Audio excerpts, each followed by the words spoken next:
우리에게 주신 하나님의 말씀은 마태복음 11장 28절에 있는 말씀입니다. 제가 봉독해 드리겠습니다. 수고하고 무거운 짐진 자들아 다 내게로 오라. 내가 너희를 쉬게 하리라. 아멘. 어느 상가에 3개의 의류 매장이 나란히 있었다고 합니다.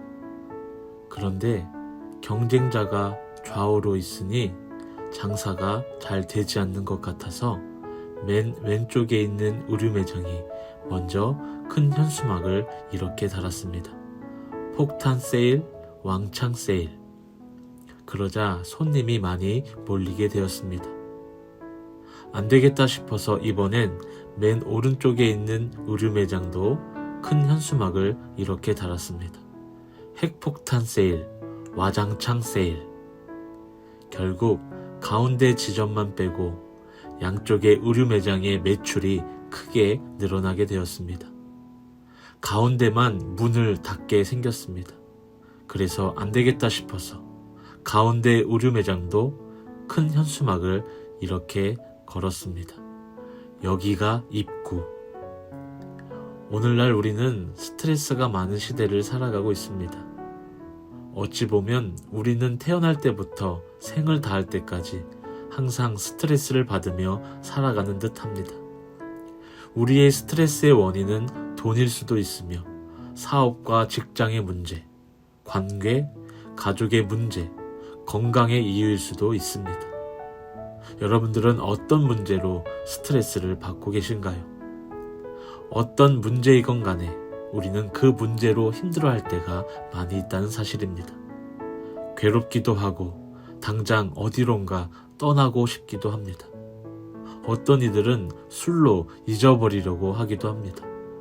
과연 어디론가 떠난다고 해서 괴로움을 이겨낼 수 있을까요? 그것은 결코 아닐 것입니다. 처음 이야기에서 의류 매장이 아무리 생각해도 매출을 올릴 수 있는 방법은 여기가 입구라고 하는 방법밖에 없었습니다.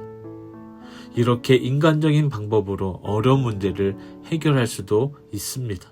하지만 사실 이 이야기의 끝은 3곳 모두 문을 닫았을 것입니다. 어디는 세일을 너무 많이 해서, 어디는 세일은 안 하고 말뿐이어서 말입니다. 우리는 인간적인 방법에서 벗어나야 합니다. 어떻게요? 주님께서는 오늘 우리에게 말씀하십니다. 수고하고 무거운 짐진 자들아 다 내게로 오라. 내가 너희를 쉬게 하리라. 아무리 생각해도 주님 안에서의 쉼이 괴로움을 이겨낼 수 있는 유일한 방법인 것입니다. 왜냐하면 상한 마음을 아시고 치유해 주시는 분, 어려운 문제를 해결해 주시는 분, 말로 형용할 수 없는 은혜와 평안을 주시는 분은 오직 우리 주님밖에 없기 때문입니다. 다윗은 훌륭한 이스라엘의 왕이었지만 그도 파란만장한 삶을 살았습니다. 사울 왕에게 쫓김을 당하기도 했으며 자신의 아들 압살롬에게도 쫓김을 당하는 신세를 져야 했기 때문입니다.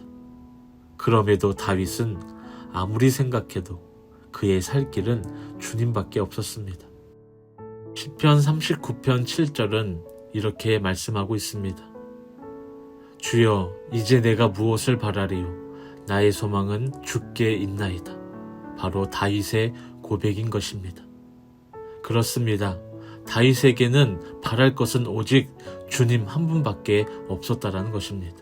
우리도 마찬가지입니다. 우리가 바랄 것은 세상 그 무엇도 아니요 주님밖에 없는 것입니다.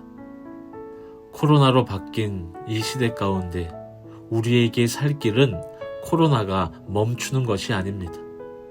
코로나로 인하여 아무리 힘들고 어려운 삶을 살아도 주님께 나아가느냐, 주님께 나아가지 않느냐에 달려있는 것입니다.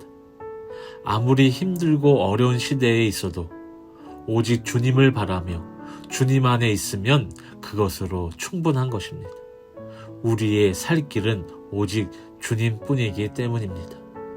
사랑하는 은성교회 성도 여러분, 그러하기에 모든 소망을 오직 주님께 두고 주님께로 향해 나아가 진정한 쉼을 누리며 주님 안에서 평안을 누릴 수 있는 저와 여러분들이 되시기를 주님의 이름으로 축복합니다.